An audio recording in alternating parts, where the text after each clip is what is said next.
Former Canadian Prime Minister Kim Campbell is back in the news Wednesday in a response to a tweet about the projected path of Hurricane Dorian. She tweeted this: "I'm rooting for a direct hit on Mar-a-Lago." Campbell was, of course, referring to U.S. President Donald Trump's resort. The Twitter response, however, was fast and furious. Many slammed Campbell online, including former Arkansas Governor Mike Huckabee and Eric Trump, the president's son.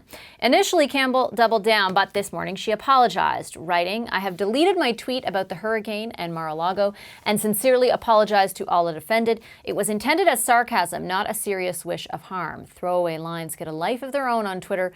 I should know better. Mea culpa." So is the deletion and the apology sufficient? Time for the Power Panel. In Montreal, Marty Patriquin of the Montreal Gazette. Here with me in studio, Le Devoir's Marie Vestel and Marika Walsh of the Globe and Mail. Hi, everybody. Hi. Hey there. Nice to see you, Marie. I'll start with you. Oh, great. I was hoping you wouldn't, but the interesting part of this was it was picked up all over. Time, The Guardian, the Daily Mail. I mean, there was quite a bit of, and the headline wrote itself, former Canadian Prime Minister says this, right? And that's what a lot of U.S. American politicians were picking up on as well. Do you think her apology was enough? Well, I mean, Kim Campbell is known as someone who tweets her mind, you could say. It's not the first time she says, especially where Trump is concerned. I was going to say, it's not the first time she tweets something like a little surprising concerning Donald Trump. So it kind of follows the persona and the way she's been behaving. But I think maybe this was a bit too much. I don't know if it's enough. I mean, at the end of the day, it's a tweet. I don't know if the Daily Mail will be talking about this in a week, but it is pretty unfortunate that she would, well, one, wish ill on, or sounds like she's wishing ill on people and on the president of a country.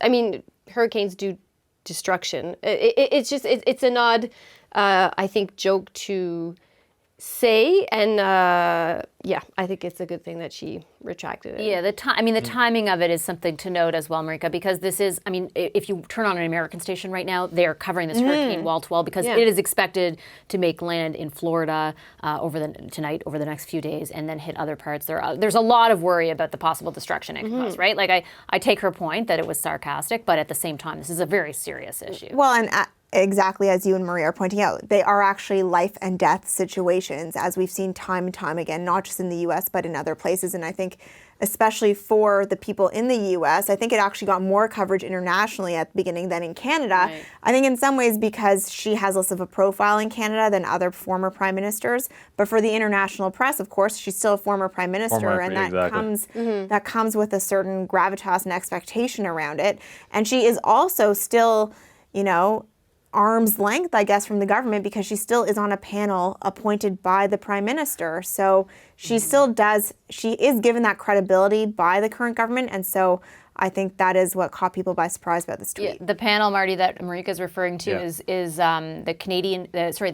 advisory board, independent advisory board for the Supreme Court of Canada, judicial appointments for Quebec seats. And she's the sort of chair of that. That's right. I know my colleague Katie Simpson asked the PMO if that role was affected at all by what happened, and a spokesperson said the tweet is being deleted. She apologized. We have nothing to add. So it looks like her status remains what it was. There you go. But I mean, Twitter is it's where idiocy and entitlement meet.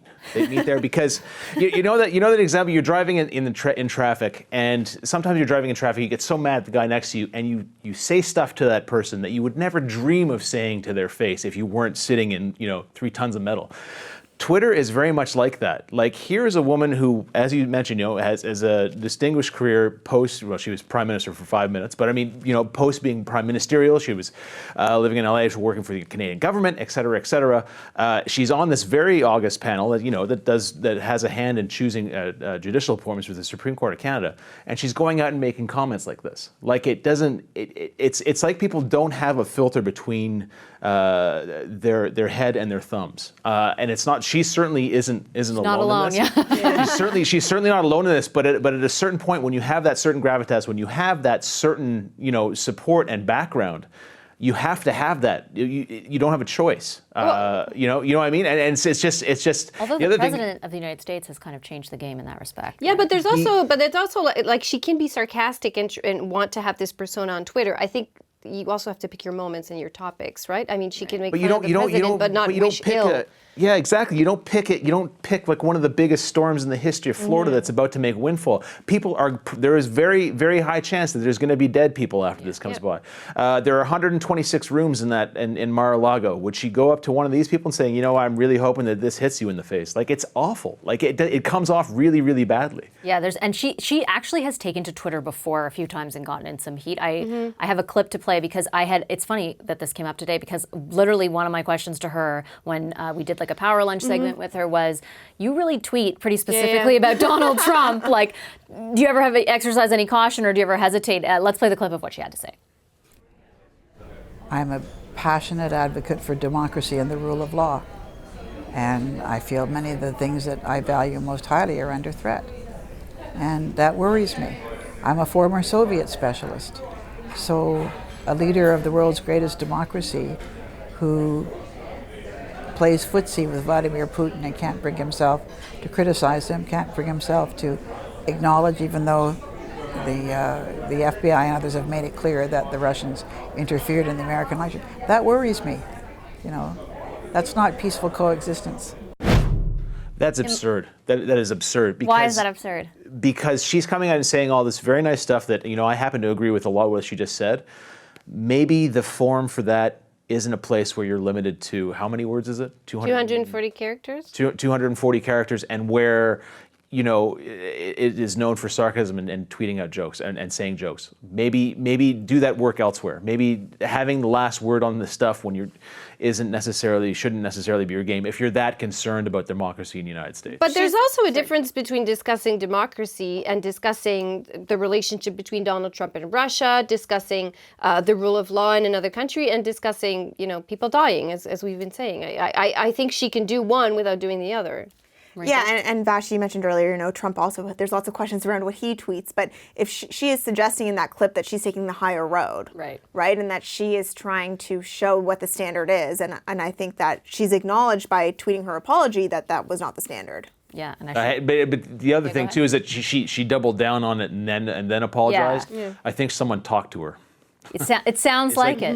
Maybe fix this because it doesn't look good for you. Sounds like it. Hi, I'm Vashi Capellos, host of Power in Politics. See more of our show by subscribing to the CBC News channel or click the link for another video. Thanks for watching.